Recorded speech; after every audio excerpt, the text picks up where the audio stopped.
一位68岁的外婆，3年来，她敞开家门，让外孙在自己家里吃住上学。为了女儿的小家庭，她无怨无悔的付出，连买菜做饭的开销都一肩扛起。她以为亲情就是毫无保留的付出与成全。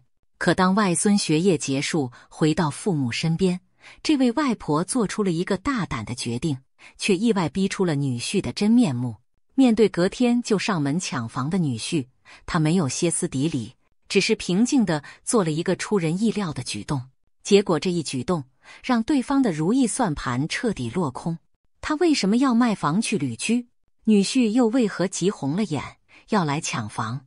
当老人的房子变成子女眼中的猎物，当亲情被赤裸裸地标上了价格，你会怎么做？今天这支影片不煽情，只讲一个发生在我们身边的真实故事。一位外婆从默默付出到奋起维护尊严的经历，她没有抱怨一句，却用行动告诉我们，晚年的体面得靠自己争取。欢迎收看《老年智慧》，本期内容请您一定看到最后。我叫李桂芬，今年68岁。年轻时家里穷，没读过什么书，这辈子也算不上有什么大成就，就是脚踏实地养家，把女儿拉扯大。丈夫早些年因病去世了，他留给我一套住了几十年的老公寓，是我们夫妻俩一砖一瓦攒钱买下的。女儿林青从小懂事用功，是我的骄傲。她大学毕业后，在一家公司当会计，很快就结了婚。女婿叫张强，是做业务销售的，为人精明，能说会道。婚后不久，他们就生了我的外孙，叫浩浩。那时候我刚退休没多久，身体还算硬朗，一心盼着含饴弄孙。看到外孙出生，别提多高兴。时间过得很快，转眼间外孙到了念高中的年纪。女儿一家住在南部的小镇上，那里教育资源一般。女婿舍不得让儿子输在起跑线上，就打起了我这边的主意。原来我所在的城市学校质量更好，我的房子也在重点高中的学区附近。为了外孙的前途，女儿女婿找上门来商量，妈，能不能让浩浩搬来跟您住一阵子，在这边上高中？我们实在不放心镇上的学校。听到这里，我心里其实有点犹豫，毕竟上了年纪，照顾一个少年不是件轻松事。可一想到这是亲外孙，为了孩子的前程，我还是点了头。行啊，只要浩浩愿意来，阿嬷这有地方住。女儿听了，松口气直道谢。女婿在一旁也拍胸脯，妈，真是太谢谢您了，以后浩浩就麻烦您多照顾，我们一定常回来看看您。就这样，浩浩带着行李住进了我家，我正式当起了寄宿阿嬷。一开始的日子还挺新鲜，10几年没照顾过青少年，我又找回了当年养孩子的感觉。每天清早5点多，我就起床给浩浩做早餐、便当，骑脚踏车送他去学校，下午再去校门口接他回来。他正长身体，胃口很大，我变着法子给他做好吃的，冰箱里永远备着他爱喝的鲜奶和水果。每天晚上陪他写功课、复习英文，周末还带他去公园跑步锻炼身体。我的生活一下子忙碌又充实起来，邻居都夸我这么大年纪还这么能干，带孙子真有一套。我心里美滋滋的，说不累是假的，毕竟人上了年纪，体力大不如前。半夜起来给外孙盖被子，早晨买菜煮饭，一天下来腰酸背痛。但每当看到浩浩考试考了好成绩，或者吃完我做的饭，对我说，阿嬷，这菜真好吃，我就觉得一切都值得。3年时间说长不长，说短也不短。转眼间，浩浩高中毕业，考上了理想的大学。那一天，我既高兴又舍不得。高兴的是孩子考上了大学，我尽到了外婆的责任。舍不得的是想起很快就见不到这张每日朝夕相处的笑脸。收拾行李那天，浩浩一边整理衣服，一边红着眼对我说，阿嬷，谢谢您这3年的照顾，我以后一定会常来看您。我摸摸他的头，笑着让他别难过。傻孩子，好好去念书，阿嬷这边不用操心。女儿女婿把孩子接回去后，临走时也对我道谢了一番。女儿抱了抱我，感激地说：“妈，这几年辛苦你了，我们真不知道怎么感谢你。”我拍拍她肩膀，自家孩子有什么好谢的，快回去给浩浩好好做顿饭吃吧。女婿也陪着笑脸，说我有事就找他们，别见外。目送他们一家三口离开，我回到屋里，忽然感到一阵前所未有的空虚。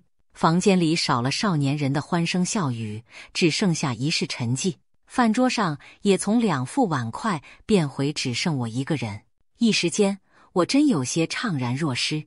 那几天，我总是恍恍惚惚，突然一下子闲了下来，竟不知该如何打发时间。每天清晨还是习惯早起，但不用再准备2人份的早餐。下午也不再需要张罗点心，盯着孩子做功课。我坐在沙发上，打开电视，也只是胡乱换台，心里空落落的。一连几天，我都有些提不起精神。直到有一天傍晚，我出门散步时，路过旅行社的橱窗，玻璃后贴着一张又一张旅游广告，日本赏樱团、欧洲深度游、东南亚海岛自由行等各种线路。那一张张五颜六色的海报上展示的陌生而美丽的风景，一下子就吸引住了我的目光。我盯着那些异国风光的照片出了神，心里有个微弱的声音在问：这些地方好是好，可我一个上了年纪的老太太，真的能去那么远吗？随即，另一个更坚定的声音回答我：为什么不能？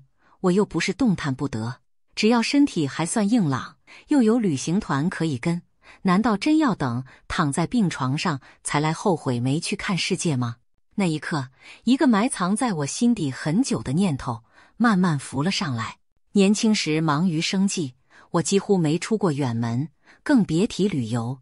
这几年其实也攒下了一点积蓄，原想着留着给外孙念书或者自己养老用。可现在浩浩上大学去了，我的责任也算尽到了。往后的日子难道还要守着这套空房子一天天变老吗？想到这里，我的心突然开阔起来。我也活了大半辈子，为家人忙碌了大半辈子，是不是也该为自己活一次？回到家，我兴奋得合不上眼。我开始盘算，要是把这套房子卖了，换来的钱足够我去看看外面的世界，还可以剩下一笔养老资金备用。我越想越心动，连夜拿出纸和笔，把卖房后的计划列了满满2页纸。先去日本看樱花，再去欧洲看看埃菲尔铁塔、罗马斗兽场，接着去趟东南亚海岛，享受阳光。行程计划越写越多，我的笑容也在镜子里越来越灿烂，仿佛几10年来头一回，我对未来感到了期待。当然，卖房旅居这么大的决定，我也不是脑子一热说做就做。第2天一早，我就去附近房仲中介打听行情，心里大致有了个谱。我的这套老公寓地段好，学区佳，虽然屋龄久，但好歹在市中心，行情相当不错。中介热心地跟我说，最近很多家长想买学区房，要是真想卖，他手上立刻就有买家出得起价钱。听完这些，我更加坚定了想法。我当天下午就联系了几个要好的老朋友，请他们帮忙留意买家，并开始着手整理自己这些年的家当，为可能的搬家做准备。筹划了几天，我觉得是时候跟女儿他们透个气，毕竟女儿也是关心我的，我不想让她完全措手不及。那天正好是周末，女儿一家回来吃饭，看望我这个功臣。席间大家聊着近况，气氛很轻松。我琢磨着怎么开口说卖房的事，犹豫再三，还是决定直接说出来。亲啊，妈有件事想和你们商量一下。女儿笑盈盈的夹菜，妈，什么事呀？您说。我清了清嗓子，故作轻松地说，浩浩现在也去念大学了，我一个人在这房子里住着，地方又大又空，怪冷清的。我寻思着啊，把房子卖了换些钱，然后去外面走走看看，旅居一阵子。话音刚落，桌上一下子静了下来，女儿瞪大眼睛：“妈，你是说你要卖房子？”女婿也放下了筷子，愣愣看着我：“妈，怎么突然想到卖房旅游呢？”我笑笑，人老了，不想一直待在原地守着房子发霉。我这辈子哪里都没去过，现在有点积蓄，也算还动得了，就想出去看看世界。女儿放下碗，有点急了：“可是妈，这房子是爸留给你的家啊，而且您一个人出去旅居，饮食起居怎么照顾？要是万一生病了怎么办？”我早料到她会担心这个，连忙安抚：“傻丫头，妈又不是冲动，钱我会留够养老和应急。再说，我可以跟团或者和旅伴一起，安全上不会乱来。”女婿皱着眉插话：“阿妈，卖房子的事您可得再考虑啊，这房子地段这么好，将来可还会升值呢。而且以后您年纪更大了，这里离医院、菜市场都近，多方便啊！要是卖了，到时候您旅居累了，想回来，连个落脚的地方都没了。”他的语气听上去似乎在为我考虑，但隐隐透着不赞同。女儿也跟着点头：“对呀，妈，我和张强都觉得，您要想出去玩可以，我们帮您报旅行团，出去玩1-2个礼拜散散心就好，何必要卖房呢？”听他们这么一劝，我心里倒有点不是滋味了。我不是舍不得这套房子，只是觉得卖了房子，我才能真正放下包袱，无牵无挂地出去闯一闯。可女儿女婿的话，句句都在劝我打消念头，好像我做错了什么似的。饭桌上一时间气氛有些尴尬，我不想弄僵，只好敷衍道：“你们说的我也明白，我就是先提个想法，后面再慢慢考虑，不急着一下子卖。”女儿这才松口气：“好吗？这种大事可不能冲动，多想想，有我们在，您也不用急着改变什么。”吃完饭，他们收拾收拾便开车回家了。送走他们后，我一个人坐在沙发上发呆。刚才饭桌上的情形还在脑海回放，女儿担忧的神情，女婿劝阻的话语，总让我觉得哪里不对劲。他们真的是在为我好吗？也许女儿是关心我，但我却总感觉女婿脸上有些为难，甚至是不情愿。尤其当我提到卖房，他的表情看起来比女儿还紧张。我叹了口气，心想：算了，可能是我多心了吧。毕竟突然告诉孩子们我要卖房去浪迹天涯，他们一时接受不了，也可以理解。想到这里，我决定暂时不去想，还是按原计划一步步进行。房子卖与不卖，主动权终究在我手里。这辈子大事小事，我总是顾虑别人，这回想任性一回，为自己做主。然而，让我没想到的是，仅仅过了一天，我的决定就传到了女婿耳朵里，并引来了他更激烈的反应。第二天上午，我正在厨房擦地板，忽然听见门铃猛按个不停。开门一看，竟是女婿张强气喘吁吁地站在门口。妈，我有话跟你说。他二话不说挤进屋来，脸色看上去不太好。我赶紧给他倒了杯水。出了什么事这么急？青呢？他没一起过来。女婿摆摆手，没什么事，我就代表小青过来和您聊聊昨天那个卖房的事。他话音一转，带着笑意说：妈，您看啊，我们仔细考虑过了，还是觉得您卖房太冲动了。我放下水杯，抿了抿嘴唇，没作声，心想果然如此。就听他接着说：小青不是也说了吗？您要是想旅游，我们随时可以支持报最好的旅行团，但您把房子卖了，这毕竟是您唯一的房产，到时候万一旅游花销大，身体又不舒服，没个落脚点，多麻烦。我耐着性子听他说完，缓缓道：强仔，卖房子的事我已经考虑很久了，不是一时冲动。我也不是年轻人了，这房子空着也是空着，与其等以后走不动了留给别人，不如现在换点钱，让自己晚年过得精彩一点。女婿闻言，脸上的笑容淡了下去，语气也强硬起来：妈，您这就不考虑一下小青和浩浩？将来这房子本来也是留给他们的，现在您说卖就卖，以后他们怎么办？我心里咯噔一下，这话听着怎么这么别扭？我忍不住反问，这房子是我和你们爸当年自己买的，留给谁是我的权利。再说我卖了房子也不是乱花，会自己安排好后路，不用你们担心。女婿见我态度坚决，脸色有点挂不住了，提高声音说，可您卖房这事，我们是一点都不同意，我们已经商量好了，这房子您还是别卖了。要不这样，浩浩不是也在市区上大学吗？干脆我们一家子搬过来跟您一起住，您也有个照应，房子也不至于卖掉。他这话一出，我整个人都愣住了。让他们搬来一起住，听着是想照顾我，实际什么心思，我心里已经明白大半。我摇摇头，不用了，你们有你们的房子和生活，我一个人过挺好的。谁知女婿一下急了，脱口而出，妈，说到底，您就算出去玩，又能玩几年？钱到时候花光了，玩不动了，还不是得我们照顾？与其到那时候身无分文，不如现在房子留着，将来有个保障。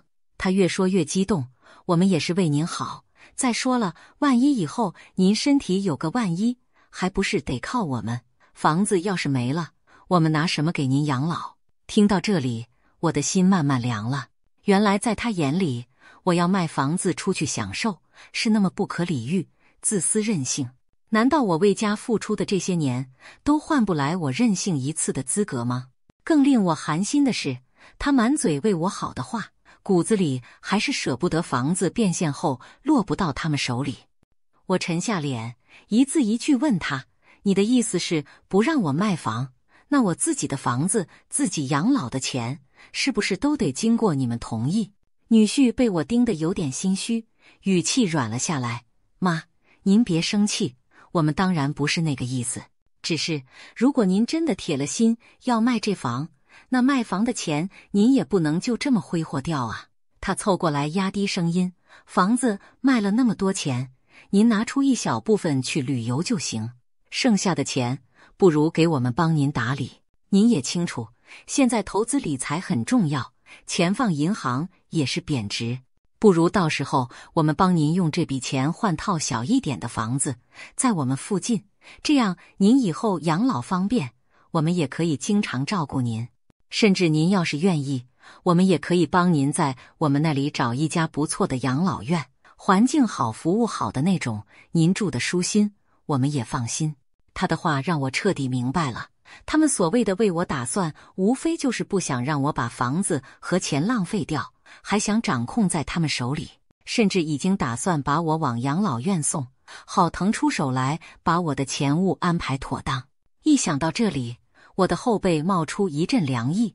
这个眼前侃侃而谈的女婿，还是当初那个满嘴甜言蜜语叫我妈，说要好好孝顺我的女婿吗？怎么现在我仿佛成了他的绊脚石，而我的房子存款才是他更上心的东西？我勉强笑了笑，端起茶杯喝了一口，强仔，你的一片好意妈心领了，不过卖房子的事我已经决定了，这房子是妈自己的，怎么处置妈心里有数。女婿脸上的肌肉抽动了一下，您这又是何苦呢？不就是想出去玩吗？哪用得着闹到卖房不可？他的声音也大了起来，我可把话撂在这，要是您坚持卖房，那以后您可别后悔，到时候钱没了，我们可没义务替您养老送终。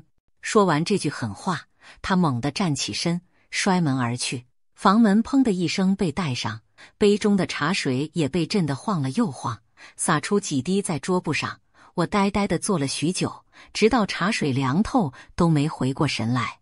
半晌，我才感觉一股酸涩涌上眼眶，不知是委屈还是愤怒，又或许两者都有。嫁出去的女儿泼出去的水，以前总听人这么说，我原以为我和女儿感情深，不会这样，可现实却给了我当头一棒。我千辛万苦带大的女儿，如今对我的事也是爱莫能助，任由女婿来跟我翻脸。更让我心寒的是，这个我曾视如半子的女婿，竟然巴不得我去养老院，好把我的房产掌控在他手。我想到这些年为了这个家这个外孙，我是怎么舍得花钱花力，而他们眼下却生怕我花掉属于他们的1分钱。冷静下来后，我反而不哭了，心也一下子硬了起来。我心想，是啊，他说的没错，以后他们可没义务替我养老送终。既然如此，我更得指望自己留点资本在手里，才不至于真老无所依。他们不拿我当一家人，那我还有什么可顾念的？那天晚上，我拨通了老友阿梅的电话，跟她倾诉了自己的委屈和愤怒。阿梅是看着我女儿长大的，对我家的情况一直很清楚。她在电话那头听完，气得直骂：贵芬啊，你怎么受得了？你女婿这不是欺负人吗？我早看他不太靠谱，嘴上喊孝顺，其实最现实。他劝我别难过，也别心软，我们都这个年纪了，可不能再任人拿捏。你的房子、你的钱，就是你的命根子，千万别拱手让给别人。想通了就赶紧行动，不用管他们脸色。听着老友的话，我一点点冷静下来，只觉得字字在理。我握着电话点头，你说的对，这回我就听你的，也听我自己的一回。阿梅听我语气坚定，这才放心。好，有需要跟我说，我虽然帮不上啥大忙，但绝对支持你为自己打算。他还表示过2天就来陪我一起收拾东西，帮忙联系搬家公司，叮嘱我千万别逞强，有他在，就不让那些人欺负到你头上。挂了电话，我感激地擦去眼角的泪。原来除了子女，我的身边还是有人真正为我着想的。老友的一番话更加坚定了我的决心。第2天一早，我就做出了一个决定，尽快把房子卖掉，越快越好。我给之前联系过的房仲中介打了电话，告诉他可以开始带买家来看房了，价格好商量。中介听了一愣，这么急啊，阿姨，昨天不是还说考虑看看？我苦笑了一声，没有多解释，只让他尽快安排。放下电话，我心里反而平静下来。我知道，也许在别人眼里，我是在跟自己亲人赌气，一时想不开卖掉房子。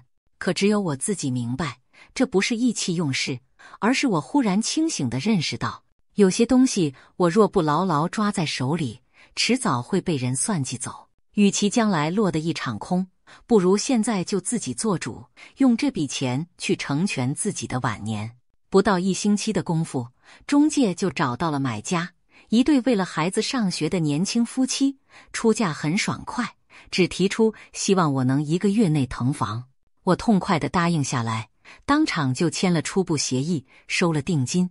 房子卖掉的消息，我没有主动告诉女儿和女婿，直到办过户那天，我才拨通女儿的电话，平静地说：亲啊，妈的房子已经卖了，下周妈就要搬走，以后不用惦记这边了。女儿在电话那头几乎不敢相信，什么？妈，你真的？什么时候的事？你怎么不早点跟我说？我淡淡答：时间来不及了，说了你也改变不了妈的决定。你放心，妈把钱都安排好了，不会没地方住，更不会去麻烦你们。女儿在那头沉默了好一会儿，才闷闷地说：妈，你真的打算1个人出去走吗？要不我陪你一起去吧。听着女儿有些无奈又带愧疚的语气，我心里既欣慰又难过。欣慰的是，她终究还是关心我的。难过的是，连她也拗不过自己的丈夫，只能试图用陪伴来挽回些什么。我语气放缓下来：傻孩子，妈知道你心里不好受，可妈真的想通了，这件事不怪你，你有你的家要顾，妈也有自己的路要走，等妈在外面走累了，会回来看你的。女儿哽咽着应了声好，临挂电话前低低说了句对不起，让我有点鼻酸。过户那天阳光明媚，我拿着刚到手的银行本票，看着空荡荡的房子，长长吁出一口气。这套房子承载了我太多记忆，从女儿小时候的欢笑到老伴病榻前的叹息，仿佛还留在墙角。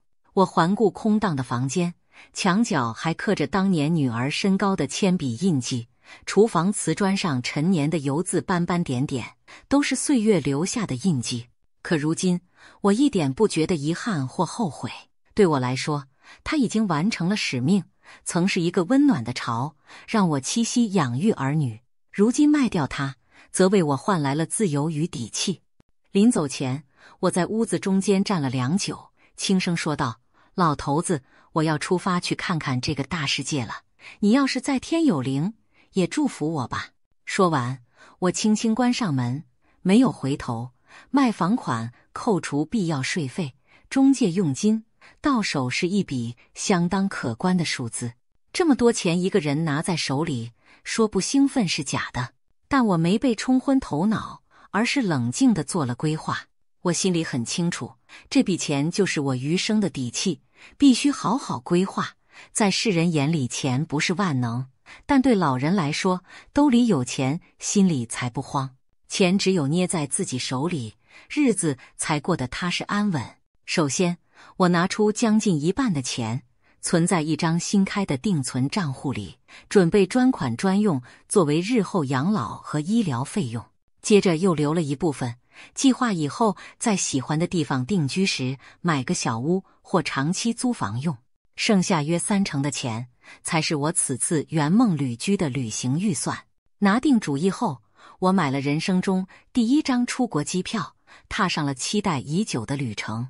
第一站，我跟团去了日本京都赏樱花。以前只在电视里看过樱花，如今置身满城粉白的樱花树下，我感动得热泪盈眶。同行的游客都是和我年龄相仿的退休阿姨，我们一路有说有笑，宛如找回了少女时代的活力。那趟旅程中，我第一次坐了新干线列车，第一次穿了和服拍照留念，尝了以前连听都没听过的生鱼片和抹茶甜品。导游夸我：“李阿姨，您可真时髦，这年纪了还一个人敢出来玩。”我笑着回答：“年轻的时候没机会啊，现在终于能为自己活一次，哪里都想去看看呢。”从日本回来歇了1个月，我又收拾行囊，跟着旅行团去了欧洲，巴黎、罗马、伦敦，一个个曾经只存在梦里的名字，如今都真实地展现在我的眼前。我登上了埃菲尔铁塔，看到了卢浮宫里的蒙娜丽莎，还在威尼斯的贡多拉船上听船夫唱小调。旅途中也有一些小插曲让我难忘。有次在巴黎乘地铁时，我一不留神坐反了方向，差点找不到回旅馆的路，多亏一位热心的华人留学生用中文指点，我才顺利回到下榻的酒店。异国他乡遇到陌生人的善意，让我心里说不出的感动和温暖。这让我更加觉得，世界远比我想的要宽广友善，只要迈出那一步，就会有意想不到的收获。有一次，在瑞士的一个小镇清晨散步，我遇到一对白发苍苍的老夫妇，牵手坐在长椅上喂鸽子。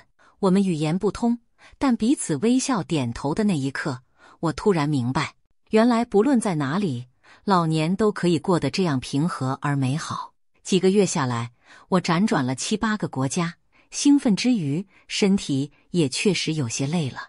我开始放慢脚步，选择在东南亚的海岛上小住了一段时间，每天看看大海，吹吹海风，和其他旅居的老人一起打太极，吃海鲜烧烤，日子惬意又自在。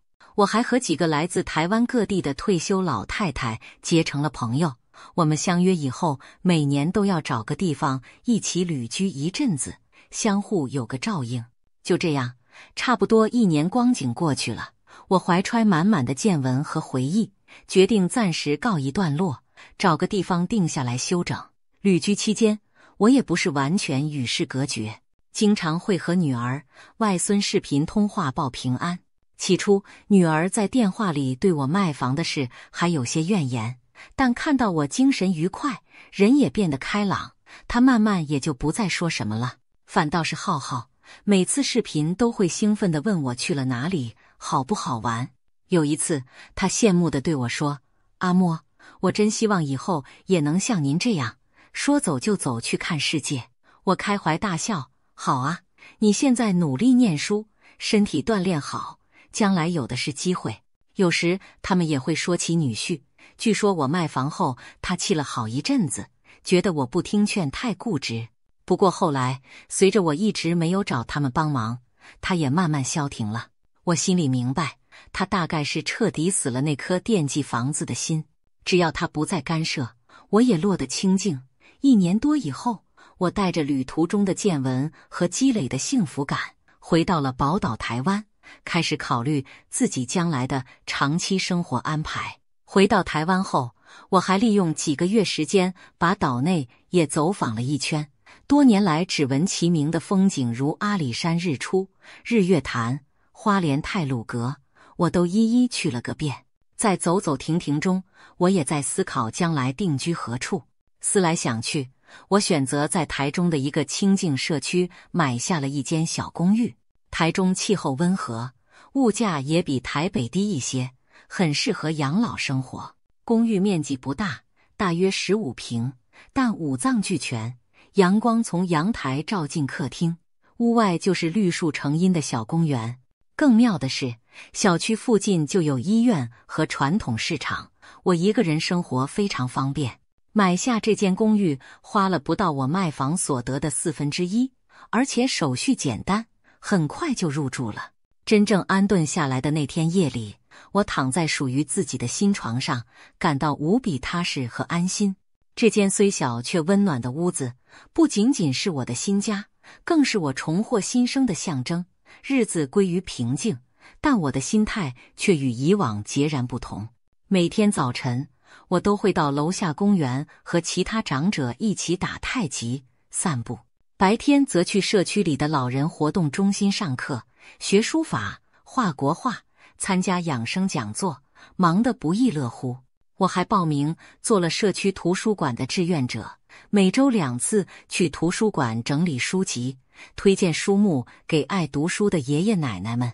有时候我也会带上围裙，在厨房鼓捣新菜谱或者烘焙小蛋糕，请邻居们一起品尝。邻居阿姨们都夸我生活过得充实精彩，说我要是不开口，谁能看出我是快70岁的人了。搬来后的第2个月，女儿带着女婿和外孙来拜访我，听说我要定居台中，他们特地开车从台北下来探望。一见面，浩浩就给了我一个大大的拥抱。阿嬷，想死我了！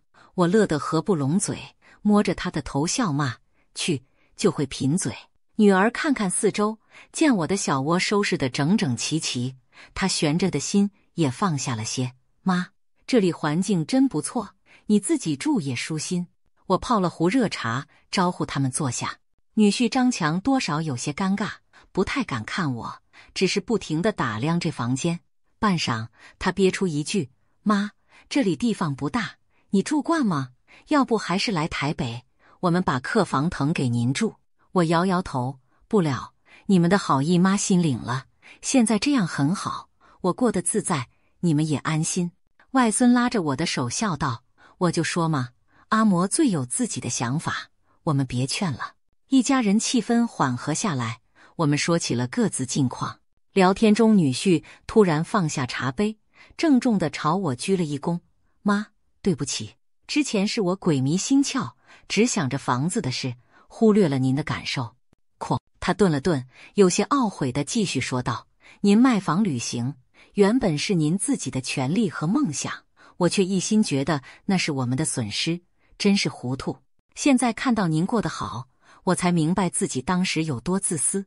女儿的眼圈也红了，低声说：妈，其实房子卖了之后，我们俩也吵过几回架。我怪他不该跟您那么说话，他怪我不站在他这边。后来还是浩浩劝了我们，说我们把房子看得比阿嬷还重要，这样太不应该，我们才意识到真的错了。浩浩在一旁点点头：是啊，阿公，你那时好凶，我都不想理你。张强苦笑着摸摸儿子的头，听到这个平日强势的女婿放下身段道歉，我一时间竟有些恍惚，心头往事翻涌，委屈也好，气愤也罢，此刻都随着他真诚的态度慢慢散去。我轻轻叹了口气，过去的事就别再提了，知错能改就是好事，妈也不怪你们，我这么做也是逼不得已。我看着女婿，你们有自己的难处，要工作养家，为孩子打算，妈都懂。只是妈也不年轻了，等不起太多岁月，很多事现在不做，以后就没机会做了。女儿泪光闪闪地握住我的手，妈，我们明白，以后一定尊重您的想法，过去是我们糊涂，让您寒心了。我连忙摇头，笑着把话题引开，说这些干嘛？我现在不是好好的。来，快多吃点水果，这凤梨是邻居自己种的，可甜了。一家人终于露出了久违的笑容。那天走的时候，女儿执意塞给我一个红包，说是我买新家的贺礼。我打开一看，里面是一张10万元的支票，赶紧追出去退回给她。这怎么行？你们小家用钱的地方也多。女儿不肯收，妈，这些年你为我们付出那么多，我们从没孝敬过你什么，这点钱不成敬意，你就拿着，想买啥就买啥。我推不过，只好收下，但心里清楚，以他们的收入能拿出这笔钱也不容易。其实不用钱来衡量，此时此刻我已经感受到了他们的变化与用心。尤其是女婿，看向我的眼神也不再像从前那样精于算计，而多了几分愧疚与敬重。目送他们离开时，夕阳正温柔地洒在院子里。我回到家，看到茶几上他们带来的水果和补品，心里百感交集。经历了这么多风波，我和家人之间的关系终于又找回了一丝原有的温情。虽然和过去相比多了一道裂痕，但就像陶瓷碗粘合后的痕迹，不完美却格外珍惜。至少现在我们能心平气和地坐下来聊天吃饭，而不是各怀心事互相埋怨。亲情有时经不起利益的算计，但真情终究还在，只要肯回头，永远不算太晚。如今我每天的生活都简单而充实。68岁之后的这段人生，甚至比我前半辈子还精彩。我曾用3年时间照顾外孙起居，换来了孩子的健康成长，却也看清了一些人心冷暖。我也用1年时间走遍远方，终于让自己开了眼界，圆了梦想，更用一次坚定的断舍离，守住了属于自己的晚年保障和尊严。回想过去，我曾经以为年纪大了，最重要的就是家庭子女要为他们省吃俭用，委曲求全。现在我才明白，人老了最怕的不是没儿女依靠，而是自己没了底气和退路。我很庆幸，在一切还不算太晚的时候，我醒悟了。